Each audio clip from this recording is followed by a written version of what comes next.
What's up, everybody? I am Tim. You guys already know this. Welcome back to the second half of day 3 of CSCON 1. We're gonna finish strong. Thanks for hanging in there, and also thank you for being patient during that short break, just so I can have a piece of bread and also use the bathroom. But we're gonna close off the second half of day 3 strong. We got some 6 speakers coming up, and first of all, we got an amazing speaker right now, and I'll introduce him as soon as I open up my notes. So we got Dap Lion coming up. So Dap Lion, and yes, that is his name, or rather his pseudonym that he prefers to go by, is the epitome of work hard, play harder. He is team lead on ChainSafe's Lodestar implementation team, and for those not in the know, Lodestar is ChainSafe's TypeScript implementation team. They are the 5th client in production on Ethereum's proof-of-stake mainnet, and recently celebrated their first block produced on mainnet. Congratulations. On the note of work hard, play harder, Dap Lion is a prolific coder and thinker. He loves to dissect every problem, every scenario, and reflects deeply on outcomes. More than that, after hours, he is a passionate liver of life, and he's always goading on his fellow chainsafers to be hitting up the next club. So without further ado, I'd like to bring Dap Lion up onto the stage. His talk is titled Realizing the Light Client Dream in Ethereum. Dap Lion? Hey, hello everyone. What's up, Dap Lion? Yeah, we can hear you. Hey man, thanks for the intro. Did you wrote that? I did write that. I didn't wrote anything. I was asked to do it, and I said, fuck that shit. Well, I'm glad I wrote one for you, and hopefully it served its purpose in introducing you. So I'll let you take it away, and then looking forward to your talk. Thank you. Okay, I'm gonna share these. Can you see it all right? Yeah, awesome. Well, hello everyone. Thank you so much for coming. I'm really excited. I'm gonna share today how we at Lodestar are realizing the light client dream in consensus layer. So, as Tim said, I'm Dap Lion from the Lodestar team at ChainSafe, and I would like to start today explaining how do we interact with Ethereum today. Today we have this conundrum where we either have to spend a bunch of resources and time syncing Geth or fully trusting in Fura. And I want to say kudos to Geth, because just 2 days, it's such a crazy achievement. But still, it's a hard choice between 2 very different extremes. And what's causing this? Why do we only have these 2 options? And in my opinion, it's because currently Ethereum nodes are not able to produce trust in a scalable way. So if you are not able to trust a node, you can either run your own and trust it, or trust someone else's, such as in Fura. So Piper did this great talk at SCC explaining this problem in depth. He's tackling the Portal network, which we will touch it later. But he brought up this point that we should have this purple unicorn, this middle ground between these 2 extremes, to offer the community a different option to interact with Ethereum, with a different set of trade-offs. Because we don't really know what's the interest. There can be a massive amount of users that are willing to take a different trade-off to interact with Ethereum, and we must provide this alternative. So you could say, okay, what about LES, the Light Ethereum protocol, or what have existed as light clients until now? And they have never really worked because some reasons. They have always been a parasitic participant of the network, which got relegated into never getting supported, then under a flag, and eventually it's really hard to find someone that can serve the data you need. And because there is no incentive, it essentially died out for a lack of scale. So I want to remind first why we are doing this, why are light clients so important. And first I got these 2 quotes that are not great. We know Ethereum, decentralization, yada, yada, but why? Why is this important? So earlier this year, Elon Musk did this tweet. It's not great. He essentially says, We could increase the block time, decrease, make the blocks faster and bigger, and we solve the fee problem. And Vitalik wrote this excellent post, The Limits of Blockchain Scalability, which explains why this is a very, very bad idea and what could happen. And he brings this case where if you make the nodes so hard to run, no one will run it except a few cartel of people that are very invested and very interested in the blockchain. So you would have a huge centralization of power among a few individuals that could coordinate and corrupt into doing something like, surprise, one transaction with 1 million tokens to a rep address.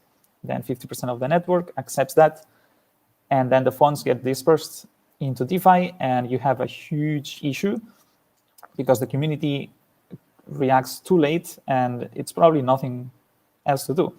I mean, I want to remind everyone that's a Zizo on Ethereum that the DAO accident, we were really, really lucky that the hacks fund went into a single place and were locked there for a large amount of days, I think about a month, and that's what allowed us to do the fork. But if that was not the case, if the funds had been dispersed through the whole protocol, it would have been really hard to undo the damage. So in Ethereum, as Hasu put it perfectly, the only way to defend against protocol attacks is by having a culture of people with running nodes. It doesn't matter if we are proof of work, proof of stake. So like clients achieve this goal by making the barrier of entry lower for some people if they want to run a different type of node.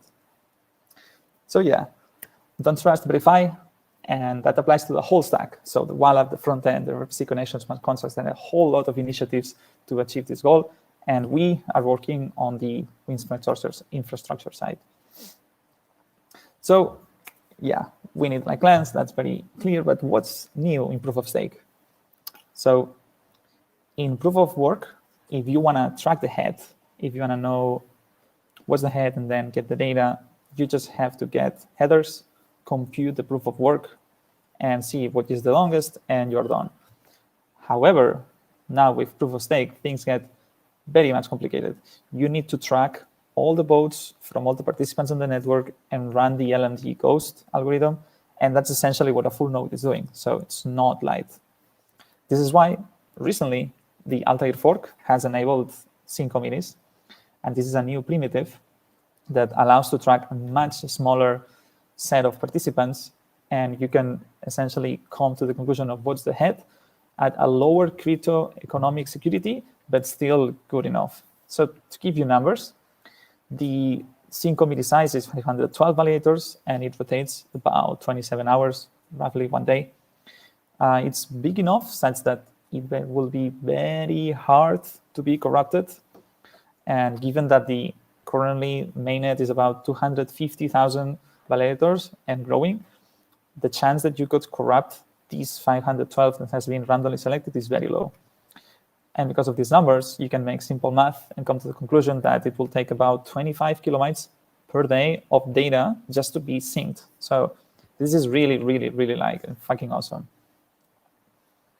So how does this work? As I said, the sync committee gets randomly selected from the validator pool via on-chain randomness. And the duty that they have is whatever they believe is the head, they have to sign, attest to that, and then distribute the signatures through Gossip. There are other participants that do aggregation, and it eventually ends up in a block that it's used to reward them for this service. So a light client then can use this information in order to sync to the current period. And in this chart, what I'm showing is that the sync committees are sequential. And the way to advance is going from the sync committee that you trust, the one that is labeled as active, and then gathering a signature that attests who is the next one. So you can jump from committee 1, signs committee 2, signs committee 3, signs committee 4, up to the head, and then you can track the head. So to show you an example of then how this would look in practice, here I'm showing this diagram of trust. I think it's very important when you visualize this that you come from something that you trust and you want to gather new information. So here we will start from this entity that I call the sync aggregate, which is what the sync committee signs every block. With that, you can get a block header and verify the signature. And this block header contains a root, which you can get a Merkle proof up to a finalized header. And from that header, the state that includes the next sync committee. And this way, not only you have something that's attested by a sync committee that you trust, but with finality, you are safe against reorgs. And this is what we used to think. I also added these pieces of code that are from the spec that we use in Consensus. And everyone that's curious about the protocol, I would highly, highly encourage you to check it out. The specs are beautiful and super easy to follow and understand, and it's a great way to get a bit more hands-on with the protocol. So yeah, go check it out. I think it's Ethereum/Consensus specs. So with the previous protocol, you can sync from the sync committee that you started. Could be Genesis, a GTT sync, or the previous time that you open your wallet. Then you sync to the latest one, and now you can track the head. So Vitalik presented this very simple but effective protocol to track the head, where you essentially gather these headers that come signed from the sync committee. And since they are not reorg safe, what you would do is trust a super majority of the nodes. So you can observe what's the average participation through a period, and then say whatever has more than a factor, in this case, for example, half, is something I would trust, and that would become the head if the slot is higher. And we have tested this, and it actually works really great. Thanks to some optimizations in current mainnet, participation is really, really high, between 99 and 100%. So this would work really well. In case there was a failure or an attack on the network, as you can see here by this drop in participation, the live client would lose liveness, but in order for it to be tricked, someone would have to corrupt at least half of the participants. And with the current randomness, that would be really, really unlikely. So what has Lodestar built with all of this? So we are really proud to contribute to the public's goods that will build this new era in Ethereum Consensus. And we have done libraries for BLS, serialization, and other tooling. Specifically for this demo, we will see BLS. Just to give a brief introduction to people that are not aware with it, is this scaling magic crypto thing that allows Ethereum to have a validator count as high as it has now. As a reminder, before BLS was the thing, the minimum staking requirement for proof of stake was 1,000 ETH. So if people are complaining now about 32, just remind them and thank them about BLS. The other great piece of tech that we have built is the SSZ. It's a really good, really well thought out encoding library that replaces RLP, and it gives you binary trees and other goodies that makes things for live client really efficient. And then at least Lodestar and Teku are using tree structural sharing, which allows to keep a huge number of states in memory. And that's really important if you want to serve arbitrary proofs to anyone that would request at different points in time. So our other contribution has been to develop a server like client based, which is sensorable but trustless. This is what we'll demo later. And this is a proposal that we have recently opened a PR. We hope to standardize this.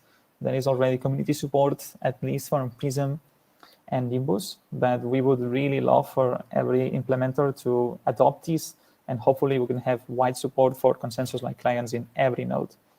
So to give you a brief example of how this would work, you first have to gather some sort of trust from, for example, Genesis or GTT, and you get this block root that you trust. You say whatever state is referenced in this block root, I think it's correct. Then you can hit this route, the live client snapshot, and you would get the first in committee that you trust.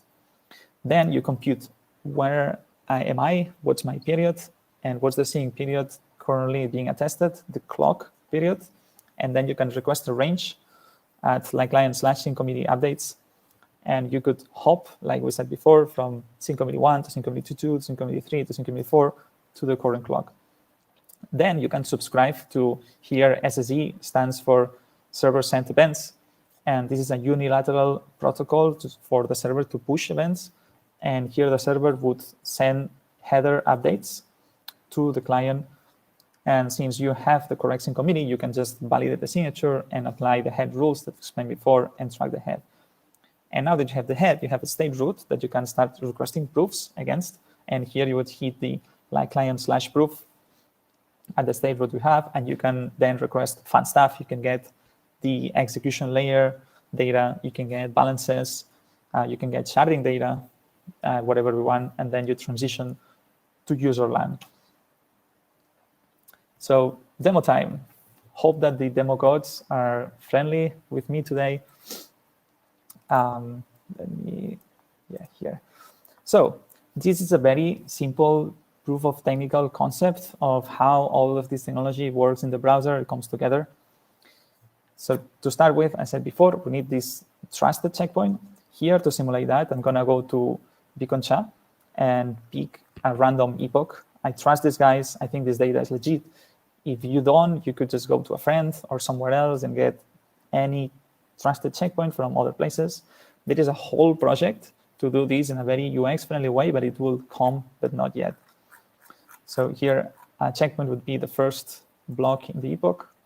Gather that, put it here, and when I click this button, I would request a snapshot that validates against this root. This already happened. I have validated the snapshot, and now you can see that the last sync period is 32, and the current clock period is 32. So this like client has already subscribed to the events, and I'm getting heads. Right now, I'm subscribed. I have a head at this slot with this root. We can check it's almost at the clock. There's a small delay. And then here I can ask what paths of the state I want to request. And here you can see the result. So just an example, I'm getting the latest block header body root and the slot. Just to complete this, this is our validator that has been proposing blocks. We did 2 actually, so yay. And I'm going to check the balance of this validator. Let's copy the index and put it here. I want to know the balances of this one. And there you go, 34.4 ETH, which matches this one. And there you go. We have a trustless sort of block explorer. And just as a show of how this thing looks, this is all the data that's attached with the proof. And this is used to compute the root eventually and make sure that the data validates against what we have. And this is why this will come with extra overhead. And I think we have a duty to educate users to understand that these extra kilobytes in exchange for having the ability to verify all the data you consume on chain is very, very valuable.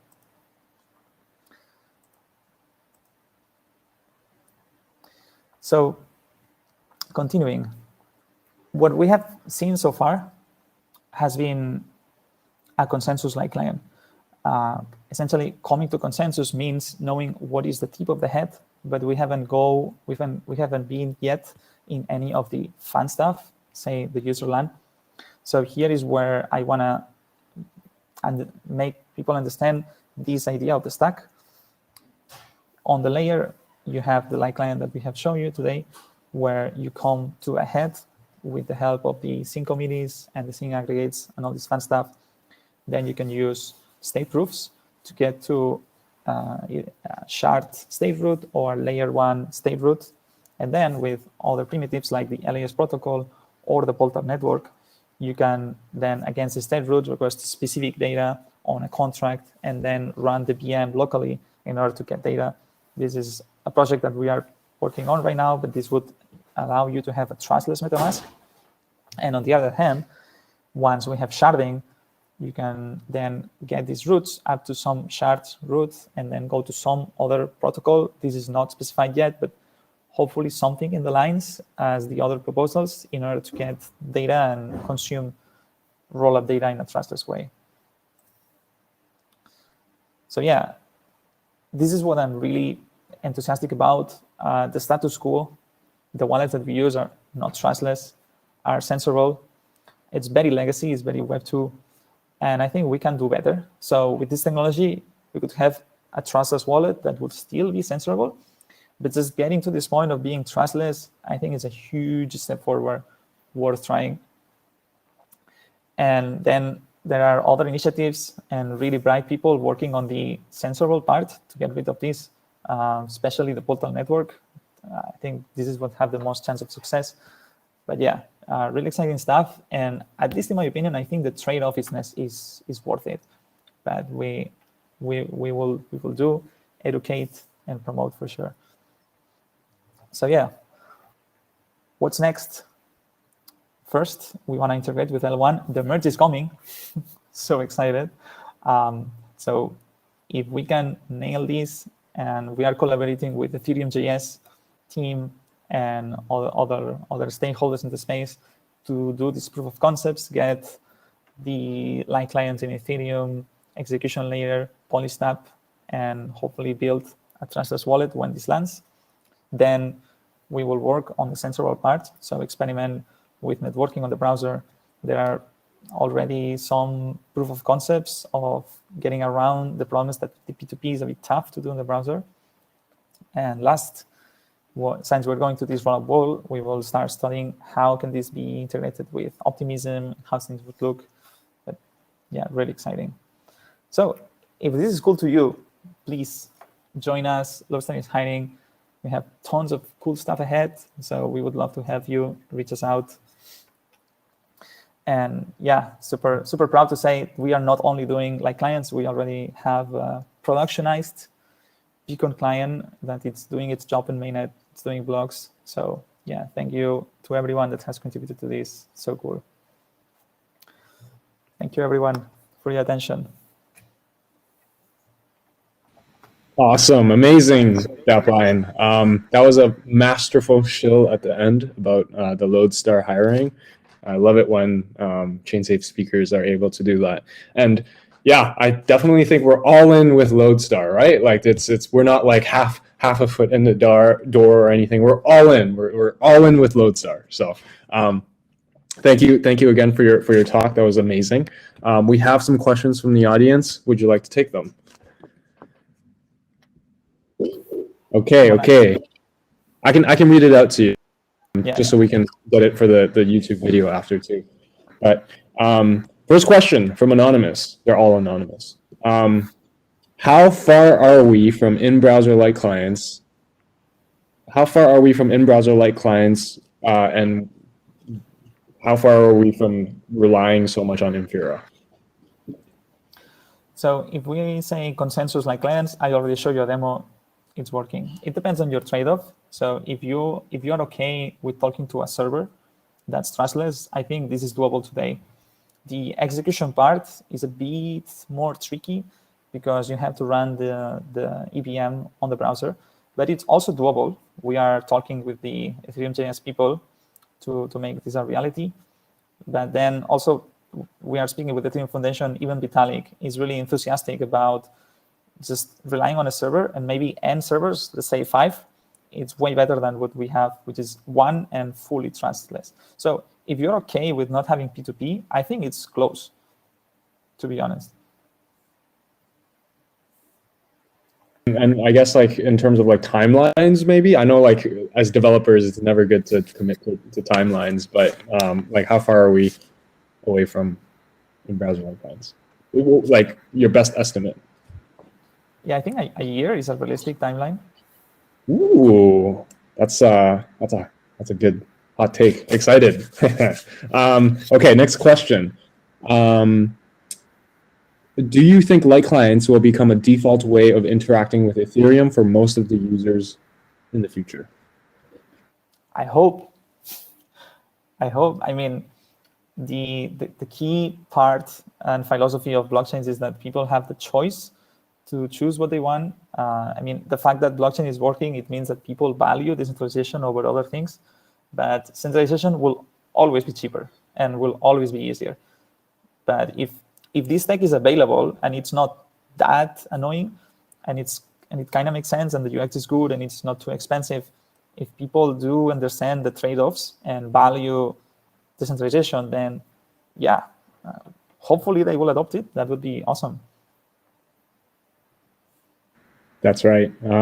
Thank you for that answer. And definitely, it's a big educational component too, I think, right? Like I would think. But okay, next question, also from Anonymous. What dev tooling would be required to replace the inferior RPC connection in a dApp with a light client? What tooling? Yeah, I think when we go to execution layer, we will partner with the Portal network, and they are doing a great job already on answering these questions. So yeah, there will be a bunch of networks and stuff that I think from the point of view of a developer, you will just import a library and it will just work. At most, you will have a greater ping. So if you're expected now you just to do a contract call, it takes 150 milliseconds. Maybe now it will take 1 second. But I think it will be as easy as it is now to integrate and use. Thank you for that. And then here we have another question. Is there anybody researching how to create incentives to serve light client data? How do you get involved with this research? Yeah, I know there has been research in the past, because light clients are not a new idea, especially in execution land. This is why I think if we want to go fully decentralized, fully peer-to-peer, it's going to be tough. Like the incentive problem is really, really hard. If you want to be involved, join us. If you have a good idea, I think even the Ethereum Foundation will be interested in funding it, because it's a huge problem. But I'm personally not going to go there yet. I'm going to work more on the server-based model. But yeah, once this is possible, that would be huge. That's kind of the end goal eventually. Fair enough. Thank you for that. And then last question from the Q&A. What is the sync period and clock sync period you demoed on the webpage? Yeah, so in proof of stake, time is really important. It's what regulates almost everything. So we have a slot, which is what would call now a block time, but it's not a block because it may have a block or not. So it's a measure of 12 seconds. Then if you put 32 of these together, you have an epoch. And then if you put 256 of these epochs, you have a period. So it's just a made up idea to compartmentalize things, because yeah, instead of calling them n seconds, if calling it this way, it makes things easier to reason about. So yeah, one sync period is 256 epochs, which is 32 slots, which is 12 seconds. Wow, so everything happens like really fast on Ethereum proof of stake. Cool. Okay, I think that's it for our questions. dApp Lion, thank you again for your time. Are you in Barcelona right now? Yeah. Nice. Back home. Yeah, thank you for stopping by. Thank you for presenting. Love hearing about the progress for Lodestar, and I'm sure there's a lot of exciting things coming up for your team next year. So thank you, and I'll catch you around. And feel free to stick around if you've got nothing to do and you want to listen to some more cool talks. We got some dope ones coming up. Yeah, for sure. Thank you for hosting me. It's been a pleasure. See you all soon. Okay, bye. Okay, and dApp Lion, if you could just also stop your share screen, that'd be amazing. Cool, awesome. Okay, up next, we were supposed to have a Pooja, but unfortunately she could not make it today. She fell ill. So instead, we have John, I don't know how to pronounce his last name, John Rothke from the Chainbridge team from ChainSafe. He is a software developer on Chainbridge, and according to his LinkedIn, he has interests in software development, information security, blockchains, automation, aptitude testing, and building proofs of concepts for product development. He enjoys public speaking and has taught classes and workshops, illustrating and explaining smart contract development with Solidity. And yeah, he's, according to him, according to his bio on LinkedIn, he's easy to work with, driven, easy to work with and driven. And I can definitely agree with that. John's a great dude. So he thankfully recorded a pre-recorded talk today for us, so we're going to play that, and then in a short period of time, we're going to get Jerome Offerins from Centrifuge to give us a talk. So, Stu, could you play the video from John, please? Sweet, and it's on guilds.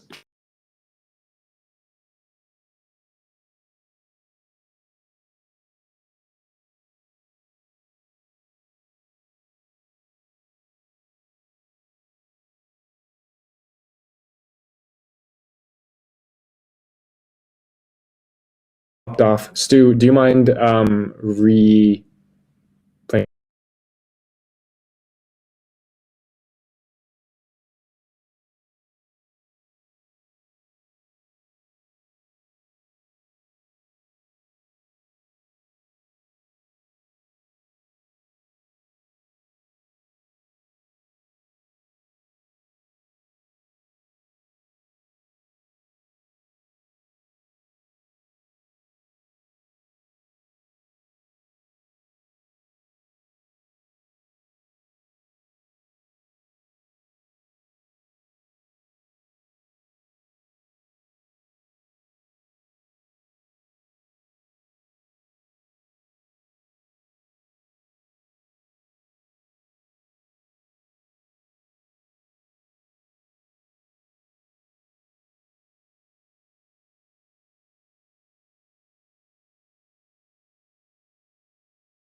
What's up, everybody? Unfortunately, we did have to cut short John's amazing talk on guilds, but I will comment on some stuff about guilds.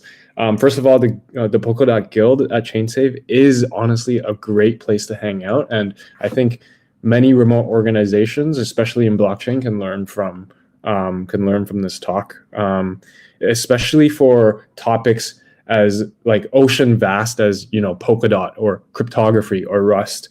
The weekly guild hangouts have been a really good place to just kind of hang out, share learnings, do continuous integration of knowledge, and just be with like-minded people. So absolutely agree with a lot of John's points.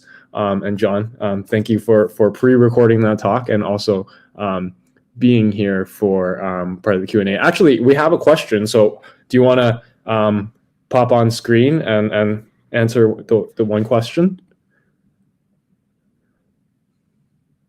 Sure. Hey, everyone. Yay. What's up? Hey, how's it going? Sorry, I was rambling way too long. I know we have a 30-minute cutoff, so I'll get right to it. How do you find balance between scaling information knowledge on a team versus pulling members away from their actual work and staying productive? That's a great question. It's tough. Like, I think that's why really where I was going in this last segment when it got cut off, unfortunately, was really talking about like eliminating central points of failure. And I think that's critical because central point of failure in this case where I was going to talk about was like a team lead, or even like what happens when a team lead basically gets hit by a bus, or if they happen to leave the company, like everybody else in the team is kind of in disarray. Like a lot of that knowledge is siloed. So I won't really get into that too much, but how do you pulling away members? Like, I don't know, these meetings are optional. You don't have to come. And unfortunately, I call them meetings again. They should just be hangouts, but they are optional.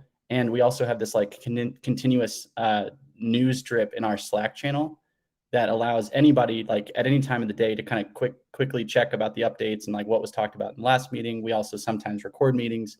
So I don't know. I mean, you don't want to pull people away, but also if you're going to be onboarding into a new team, or even if you're switching teams within a company, like if I were to switch teams to like Gossamer, for example, like I'm going to have to do a lot of work to be able to learn that technology.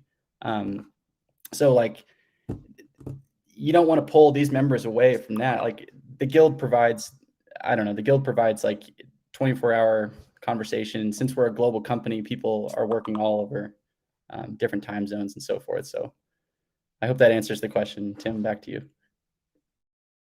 Thank you so much again for that talk. I'm gonna be putting that talk up on YouTube because I think it is very valuable information to share with Web3 organizations, but also remote first organizations. So thank you for your time and thank you for answering that one question. Appreciate you.